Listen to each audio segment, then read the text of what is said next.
ธรรมะจะเล็กน้อย นมัตถุรัตนตยัสสะขอความนอบน้อมของข้าพระเจ้าจงมีแด่พระรัตนตรัยอภิวันทนาน้อมพระจอมไตรอันล้ำค่าพระพุทธาผู้โลกตั้งเป็นองค์แก้วหน่วยปฐมอภิวาทกราบก้มพระธรรมทรงผ่องใสเลิศวิไลงามงดดังสุรีแยงพื้นผู้เป็นพื้นหน้าบุญล้นพระสังโฆองค์เอกปันธนานบไว้ขมาก้มกราบการขอถวายความเคารพครูบาอาจารย์พระสงฆ์สามเณรทุกรูปทุกองค์ขอความสุขความเจริญจงบังเกิดมีแก่ญาติธรรมเมื่อสุขสุขคนที่สละเวลามาพร้อมกันไหว้พระเจริญจิตตภาวนาและก็ฟังธรรมในช่วงค่ำคืนของมื้อนี้ลำดับต่อไปพวกเราพร้อมกันฟังธรรมด้วยความเคารพ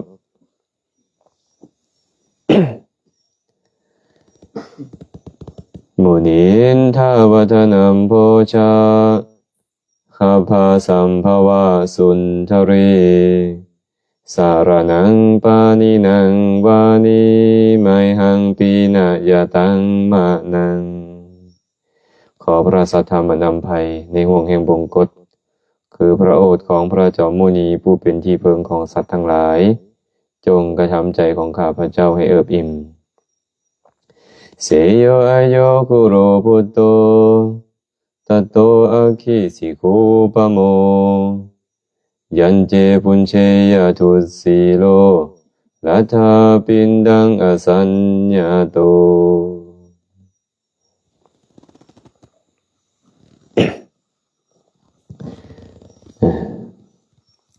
มื้อนี้ก็วันที่15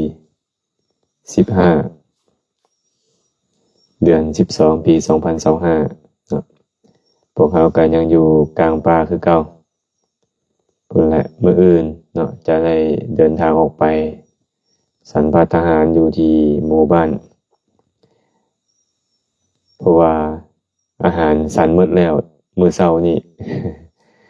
ญาติโยมก็เตรียมพร้อมมาพอสมควร ถามว่าพวกเขามาเพื่ออีหยังคันหากมีคำตอบให้ตัวเองได้ก็ถือว่าดีและมีผู้อื่นถามก็ให้คำตอบกับคนอื่นได้ว่าเฮามาเพื่ออีหยังมาเพื่อฝึกหัดขัดเกลาแม่นบ่มาเพื่อฝึกหัดขัดเกลาจิตใจฝึกหัดขัดเกลากายวาจาใจนั่นแหละหลายๆคนบ่เคยลำบากปานนี้หลายๆคนก็เคยผ่านมาแล้วเนาะแต่ว่ามารอบนี้ก็คือจังลำบากคือเก่าอยู่เคยกินข้าวกินน้ำอยู่บ้านอยู่ซองตามที่ปรารถนาแต่ว่าภายในเวลา10มื้อที่ผ่านมานี้พวกเขาก็บ่ได้ตามที่ปรารถนาเนาะสันข้าวคาบเดียวมีจำกัดการสันภัตตาหารศีลคนละตอนบ่แต่ละมื้อปลาแห้งคนละโตข้าวเหนียวคนละปั้นแจ่วคนละเครื่องบวงว่าอาจารย์ว่ามันก็ดีคือกันได้นี่เนาะคันเป็นแบบนี้ไปตลอดนี่ไม่ออกบี้อาจจะหุ่นดีเลยก็ได้ไม่ออกบี้ไม่ออกหมอนจะหุ่นดีไปหมดเลยเนาะฉะนั้นพวกเรามาพากันฝึกหัดขัดเกลานับตั้งแต่การอยู่การกินการไปการมาทุกสิ่งทุกอย่างเลยได้ฝึกหัดขัดเกลาหมดแล้วก็ได้มาอุปถัมภ์คำสู่ครูบาอาจารย์บางคนญาติโยมเนาะ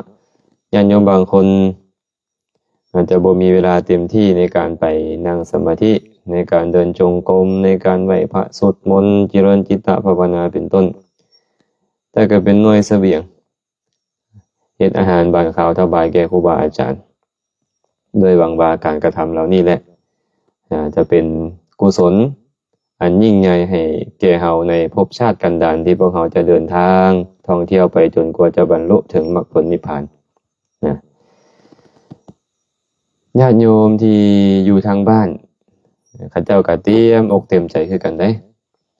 ว่ามื้ออื่นนี่แหละครูบาอาจารย์พร้อมด้วยญาติธรรมที่พากันขึ้นไปประพฤติศีลปฏิบัติธรรม100 กว่าชีวิตนี่นะจะลงมา พระเจ้าก็เตรียมอาหารหวานข้าวเตรียมข้าวน้ำซ้ำปลาไว้ต้อนรับขับสู่เขาก็มีความหวังคือกันว่าอยากจะบำรุงทานผู้มีศีลทั้งหลายอย่าถวายทานแก่ครูบาอาจารย์ผู้มีศีลผู้ประพฤติศีลปฏิบัติธรรมอย่าถวายทานแก่อุบาสกอุบาสิกาผู้ศึกษาผู้ประพฤติปฏิบัติตามธรรมอยู่ที่พากันไปฝึกหัดขัดเกลาลงมาเขาก็วางแบบนั้นแต่ถ้าหากว่าพวกเขาก็เป็นผู้บ่มีศีลบ่มีกัลยาณธรรมเด้อานิสงส์ของการให้ทานของญาติโยมเหล่านั้นก็จะลดลงและตัวเองก็มีโทษในการบริโภคข้าวน้ำซ้ำปลาที่เขาถวายด้วยศรัทธาอาตมาก็เลยยกคาถาขึ้นมากล่าวเมื่อกี้นี้ว่าเสโยอาโยคุโลพุตโตตัตโตอัคคิสิขูปโมยันเจพุนเชยทุสีโลรัฐปินดังอสัญญโตแปลว่าบุคคลบริโภคก้อนเล็กที่เขาเผาไฟฮ้อนยังประเสริฐกลัวการที่เขาบริโภคก้อนข้าวของชาวแว่นแค้นที่เขาถวายด้วยศรัทธาเป็นอย่างจึงบอกจังสัตว์ความจริงแล้วคาถายาวกว่านี้เนาะพระพุทธเจ้าปรารภในคุตตกนิกายธรรมบทกับคาถาสั้นในคัมภีร์พระวินัยปิฎกพระองค์ก็มีคาถายาว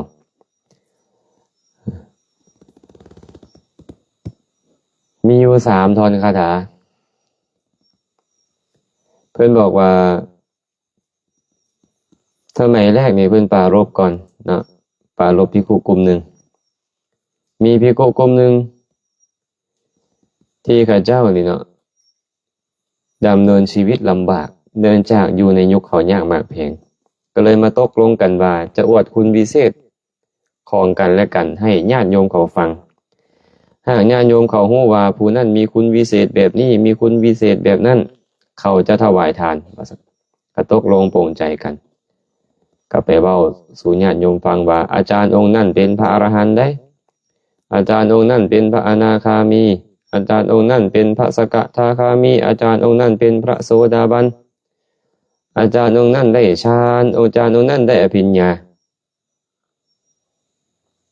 ข้าเจ้าก็พากันไปอวดคุณวิเศษของกันและกันสาวบ้านฮู้ว่าโอ้ดีแท้พวกเขาได้ครูบาอาจารย์ที่มีคุณธรรมสูงส่งแบบนี้บางองค์เป็นอรหันต์บางองค์เป็นอนาคามีบางองค์เป็นสกทาคามีเป็นโสดาบันบางองค์ได้ฌานบางองค์ได้อภิญญาเป็นลาภของพวกเขาแล้วเนาะเขาได้ดีแล้วที่มีครูบาอาจารย์ดีๆแบบนี้มาโยนเขาท่านทั้งหลายไปเถาะพวกเขาพากันไปบูชาทานทั้งหลายแล้วนั่นเถิดอาหารอันดีๆอาหารอันปราณีตเขาก็บ่ให้ลูกบ่ให้ผัวเขากินเขาก็ไปถวายแก่ครูบาอาจารย์พระสงฆ์องค์เจ้าด้วยหวังว่าเขาจะได้อานิสงส์สูงส่งขึ้นไปเขาก็พากันเฮ็ดแบบนั้นแต่ว่าคุณธรรมของพวกเพิ่นบ่มีคุณธรรมของพวกเพิ่นนั่นนะที่นี่หลังจากออกพรรษาปวารณาแล้วครูบาอาจารย์ก็พากันไปเฝ้าพระพุทธเจ้าครูบาอาจารย์ที่มาจากบนอื่นกับพัดทางกายสูบพร้อมเศร้ามองบ่พองใสบ่งดงามอินทรีย์บ่พองแผ้วเนื่องจากว่าขาดอาหารแต่ภิกขุกลุ่มนี้นี่ผิวพรรณทองใสมีหน้ามีนวลพระพุทธเจ้าทั้งที่ฮู้อยู่ก็ถามว่าภิกขุทั้งหลายพวกเจ้าจำพรรษาผาสุกบ่ถูกต้องกันบ่ทะเลาะวิวาทกันบ่เดินทางมาลำบากบ่ภิกขุทั้งหลายก็บอกว่าโดยขาหน่อยพวกขาหน่อยจำพรรษาผาสุกบ่ทะเลาะบ่แว้งบ่ผิดป้องต้องเถียงกันอาหารบิณฑบาตหาได้ง่ายบ่ลำบากในการเดินทางผมก็เลยถามต่อไปว่าภิกขุทั้งหลายพวกท่านเฮ็ดแบบใดจังบ่ลำบากด้วยอาหารบิณฑบาตถึกพระพุทธเจ้าถามกับบ่กล้าตัวก็เว้าตามความเป็นจริงว่าพวกเขาน้อยอวดคุณวิเศษที่บ่มีจริงของกันและกันให้กับคฤหัสถ์ฟังพระพุทธเจ้าก็ตามนิติเตียนภิกขุทั้งหลายการกระทำของพวกเจ้านั้นบ่เหมาะบ่สมบ่ควรใช้บ่ได้บ่ควรกระท เป็นหยังพระเจ้าจึงอวดคุณวิเศษที่บ่มีจริงของกันและกันให้พวกคฤหัสถ์ฟังเพราะเห็นแก่ปากแก่ท้องล่ะภิกขุทั้งหลายภิกขุทั้งหลายเอ้ยการที่พวกเจ้านี่นะเอามีดสำหรับฆ่างัวมาค้วนท้องมาค้วนใส่ออกมานี่นะยังดีกว่าการที่พวกท่านอวดคุณวิเศษของกันและกันที่บ่มีจริงแก่พวกคฤหัสถ์เพราะเหตุแห่งปากและท้องพระพุทธเจ้าบอกจังซี่เลยได้ไหมครับคันพระเจ้าสิเฮ็ดแบบนี้นี่นะให้พวกเจ้าเอามีดคมนี่มาค้วนท้องพวกเจ้าเอาไส้ออกมากองทางนอกนี่ดีกว่าไปเฮ็ดแบบนั้นว่าซั่นข้อนั้นเพราะเหตุใดเพราะการที่เอามีดคั่วงัวนี่นะมาค้วนใส่ตัวเองออกมานี่ยังบ่เข้าถึงอบายทุกขติวินิบาตนรกย้อนแต่การที่บุคคลอวดคุณวิเศษที่บ่มีจริงของกันและกันให้คฤหัสถ์ฟังเพราะเหตุแห่งปากและท้องข้อนั้นจะเป็นไปเพื่อโทษเพื่อทุกข์สิ้นกาลนานที่ผู้ทั้งหลายการกระทำของพวกเจ้านั้นบ่ได้เป็นไปเพื่อความเลื่อมใสของคนที่ยังบ่เลื่อมใสเลยบ่ได้เป็นไปเพื่อความเลื่อมใสยิ่งขึ้นของชุมชนที่เลื่อมใสแล้วพร้อมแท้ที่จริงแล้วการกระทำของพวกเจ้านั้นเป็นไปเพื่อความบ่เลื่อมใสของคนที่เขายังบ่เลื่อมใสและเพื่อความเป็นอย่างอื่นของชุมชนที่เลื่อมใสแล้วองค์ก็เลยตัดโทษโดยประการต่างๆก็ตัดกับภิกขุทั้งหลายเหล่านั้นว่าภิกขุทั้งหลายมหาโจร5ประเภทมีปรากฏอยู่ในโลก5ประเภทมีอย่างแน่เพิ่นว่ามหาโจรบางพวกในโลกนี้ยอมมีความปรารถนาแบบนี้เนาะป่าเฮ็ดจังใดเนาะข้าพระเจ้าเนี่ยจะมีบริวาร100คนแดพันคนแดเมื่อมีบริวารแล้วจะเที่ยวไปตามหมู่บ้านตามเมืองตามนิคมต่างๆจะปล้นเองสะดมเองให้คนอื่นปล้นจะล่างจะพานจะฆ่าเองและให้คนอื่นเฮ็ดภายหลังมาเขาได้บริวาร 1,000 แด100 แด 1,000 แดก็พากันเที่ยวไปตามหมู่บ้านตามนิคมปล้นสะดมเองแน่ให้คนอื่นเฮ็ดแน่ล่างผ่านเองแน่ให้คนอื่นล่างผ่านแน่ฆ่าเองแน่ให้คนอื่นฆ่าแน่ฉันใดภิกขุบางรูปในธรรมวินัยนี้ก็เช่นนั่นเหมือนกันเขามีความปรารถนาแบบนี้ว่าเฮ็ดจังใดเนาะค่อยจะมีบริษัท100 คนแดพันคนแดเที่ยวไปสู่หมู่บ้านสู่นิคมอันคฤหัสถ์และบรรพชิตจะกราบไหว้สักการะเคารพนับถือบูชาจะถวายปัจจัย4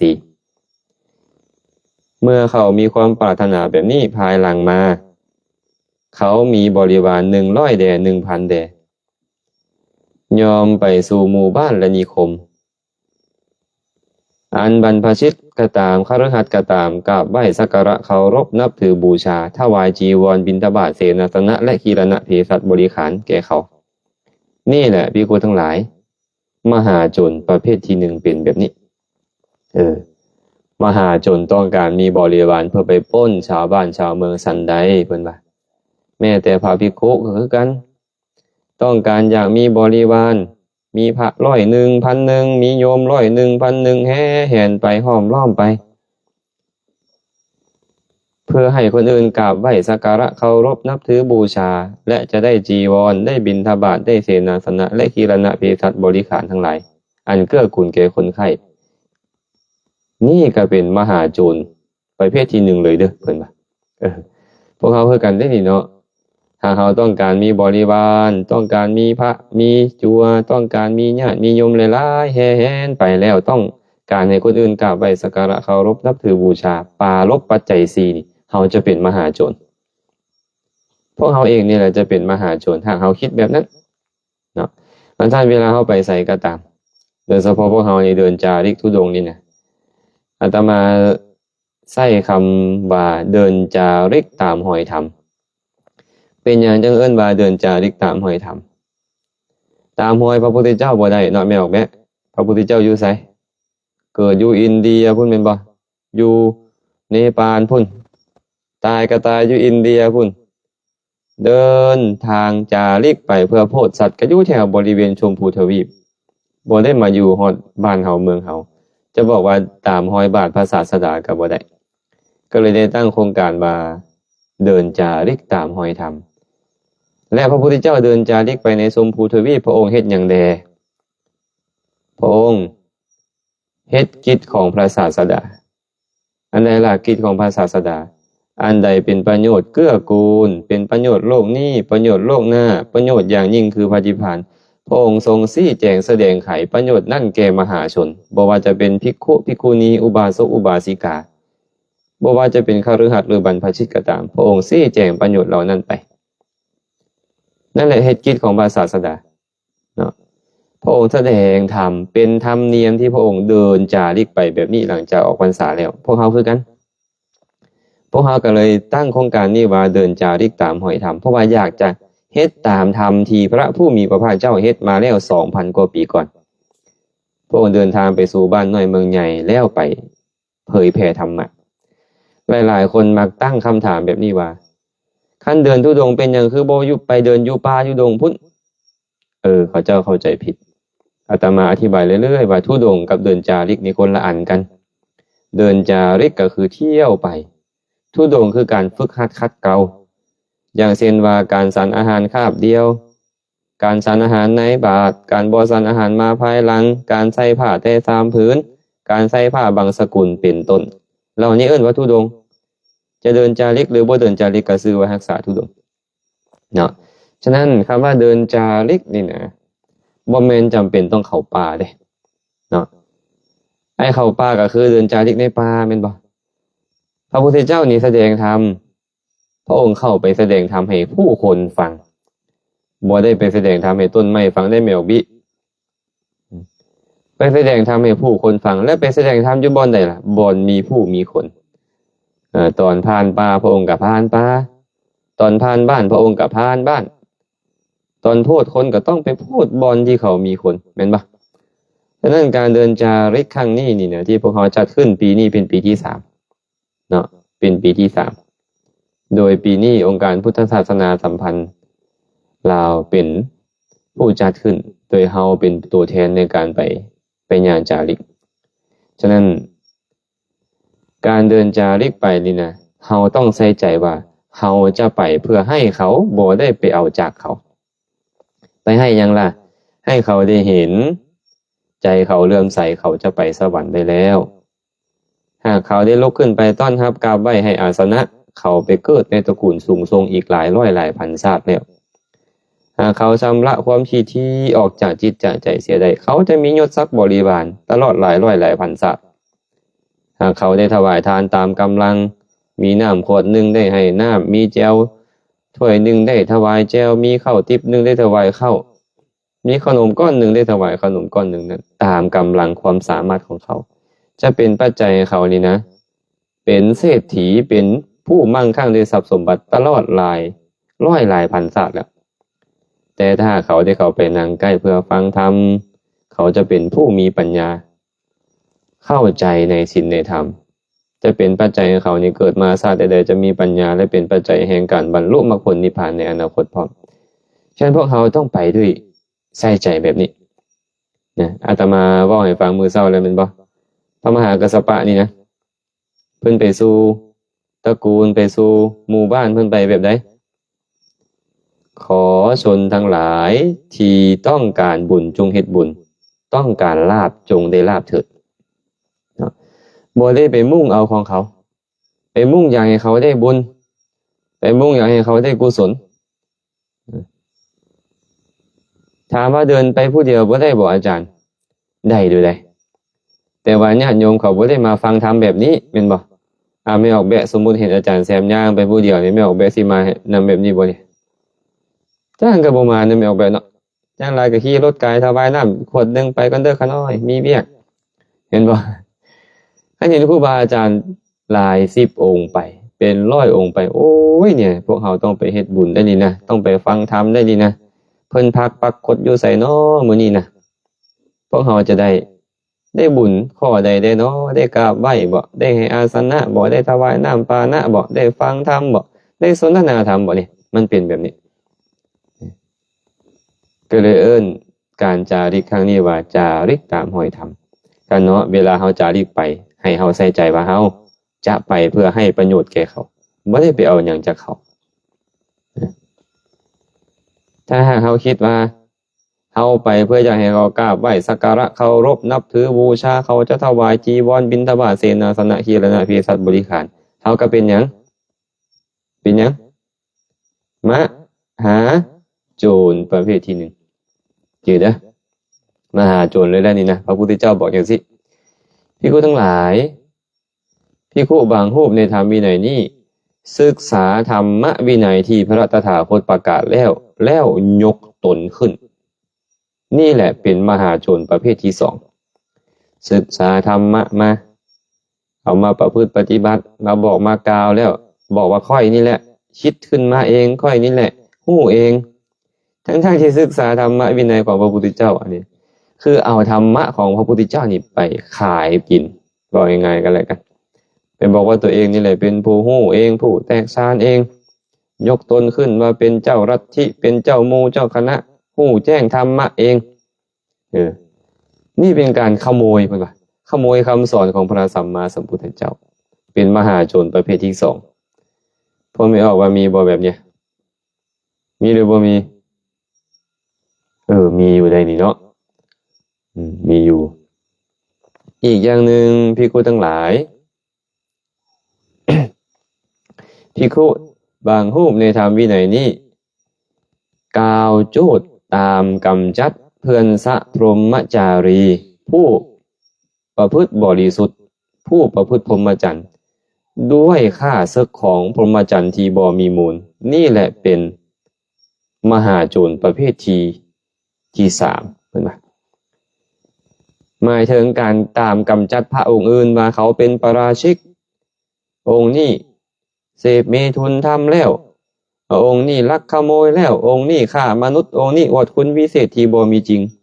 เป็นปาราชิกแล้วทั้งที่เขาบ่ได้เป็นแนวนั้นเลยนี่เอิ้นว่ามหาโจรประเภทที่สามมีบ่แบบนี้บ่ไม่ออกว่ามีได้บางคนนี่สร้างกันบ่มักกันคิดอยากเบียดเบียนกันกลับไปเว้าให้คนอื่นเสียหายโอ้อย่าไปหาเด้อองค์นั้นเด้อเป็นปาราชิกแล้วได้เห็นได้อย่าไปหาเด้อองค์พุ่นนะเสพมีทุนทำแล้วได้องค์นั้นฆ่ามนุษย์แล้วได้องค์นั้นลักขโมยแล้วได้องค์นั้นอวดคุณวิเศษบ่มีจริงได้พวกเจ้าจะไปหาเราได้กันคนอื่นบ่ให้เข้าไปหาพระภิกษุองค์อื่นและใช้คำเว้า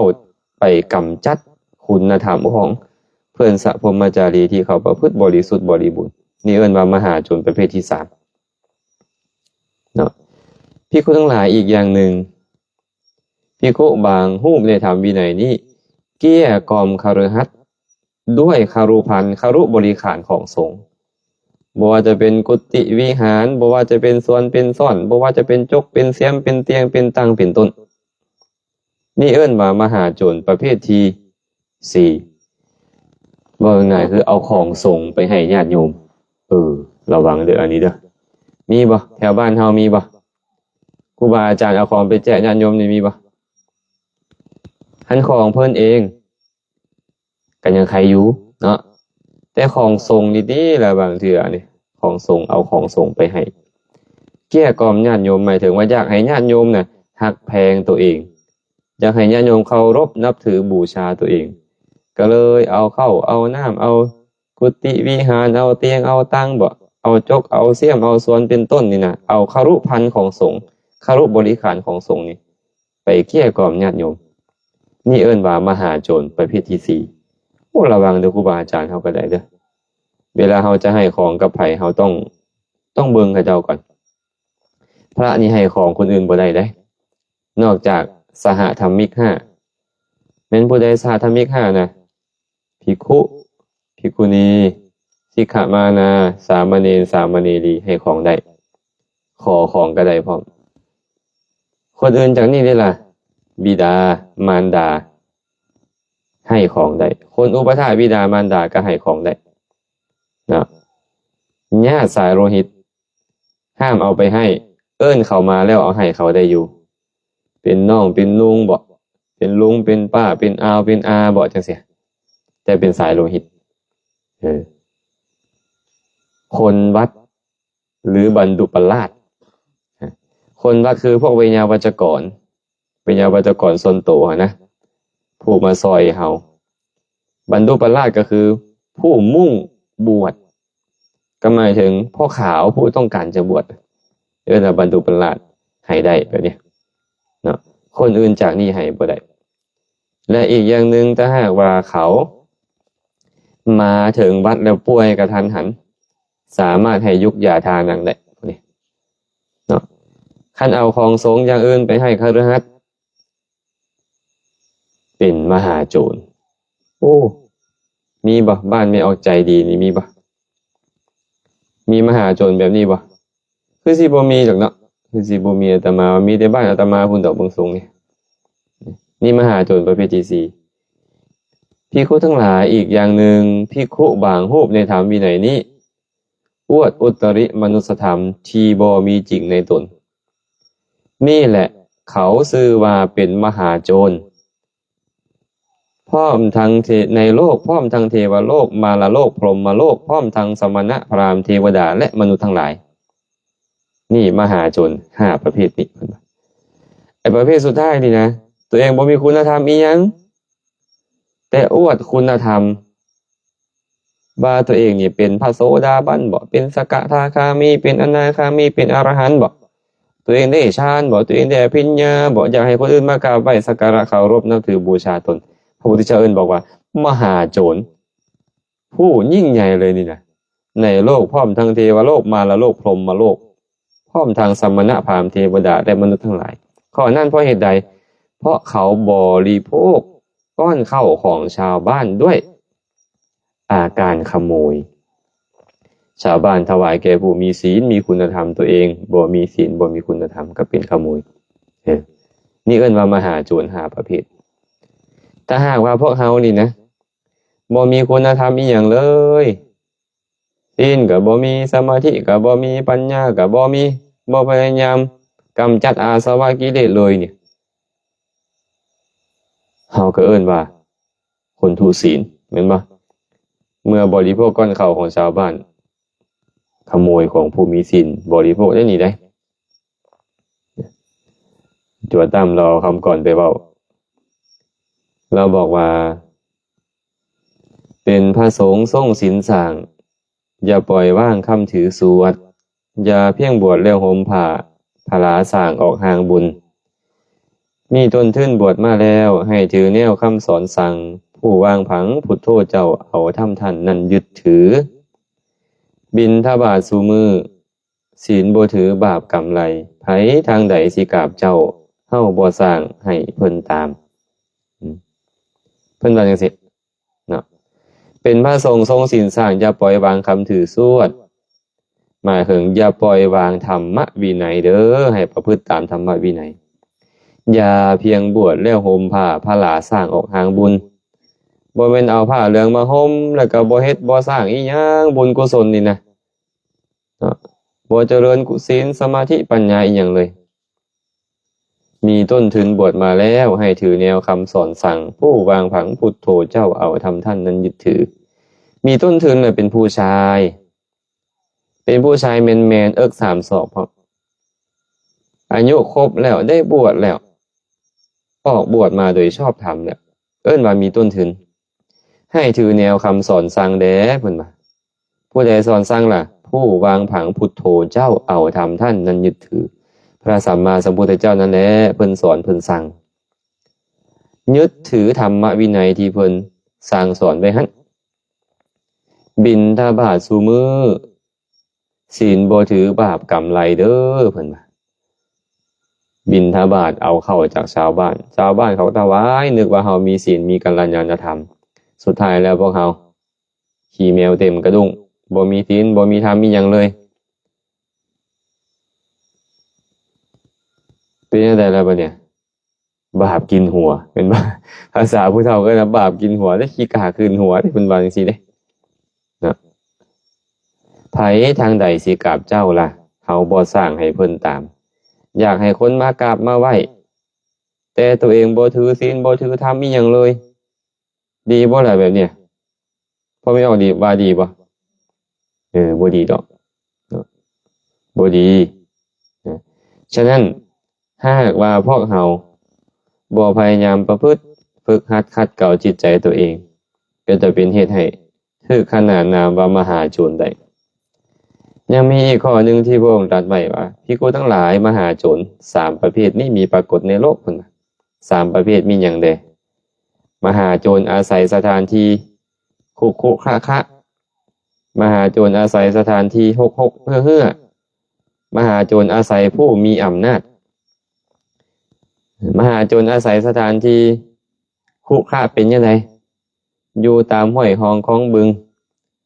สถานที่ที่มันลุบๆนมหาโจรอาศัยสถานที่หกเฮือเป็นยังไงอยู่ตามป่าหญ้าคาตามป่าพงต่างๆมหาโจรอาศัยผู้เป็นใหญ่เป็นจังไดมหาโจรบางพวกในโลกนี้คิดแบบนี้ว่าได้อาศัยท้าวพญาหรืออำนาจของท้าวพญาแล้วก็เลยคิดแบบนี้ว่าหากว่ามีผู้ใดผู้หนึ่งมาโจทย์มาคานเฮามาตำหนิติชินนินทาเฮาท้าวพญาก็ตามอำนาจของท้าวพญาก็ตามจะแก้ต่างให้เฮานี่แหละเอิ้นว่ามหาโจรอาศัยผู้เป็นใหญ่ภิกขุทั้งหลายภิกขุในธรรมวินัยนี้ก็มี3ประเภทคือกันเนาะประกอบด้วยธรรม3อย่างนี้ยอมทึกยอมซื่อว่าตัดหากถอนโคนตนเองกำจัดคุณงามความดีของตัวเองวินยูชนทั้งหลายตำหนิตีเตียนยอมประสบบาปเป็นอันมาก3ประการมีอย่างใดล่ะภิกขุในธรรมวินัยนี้อาศัยบ่อนคุคะภิกขุในธรรมวินัยนี้อาศัยบ่อนหกเฮือภิกขุในธรรมวินัยนี้อาศัยผู้เป็นใหญ่ภิกขุในธรรมวินัยนี้อาศัยสถานที่คุคะเป็นอย่างไรภิกขุในธรรมวินัยนี้ประกอบด้วยกายกรรมวจีกรรมมโนกรรมอันบ่สมควรนี่แหละเอิ้นว่าอาศัยสถานที่คุคะกายกรรมที่บ่ดีก็เต็มเลย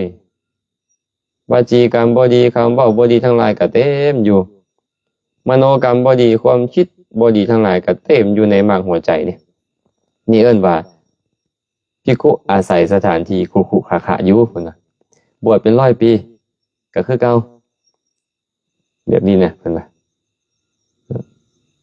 บวชเป็น100 ปีก็คือเก่า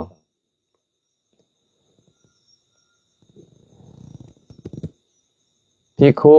ผู้อาศัยสถานที่6เฮือเป็นจังไดภิกขุในธรรมวินัยนี้ประกอบด้วยอันตคาหิกะมิจฉาทิฏฐินี่เอิ้นว่าภิกขุผู้อาศัยสถานที่6เฮือบางองค์นี่นะบวชมาแล้วก็เห็นผิดยังเห็นผิดอยู่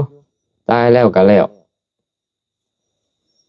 สิเฮ็ดหยังละเฮ็ดสิกินหยังละกินสิอยู่หยังแบบใดละอยู่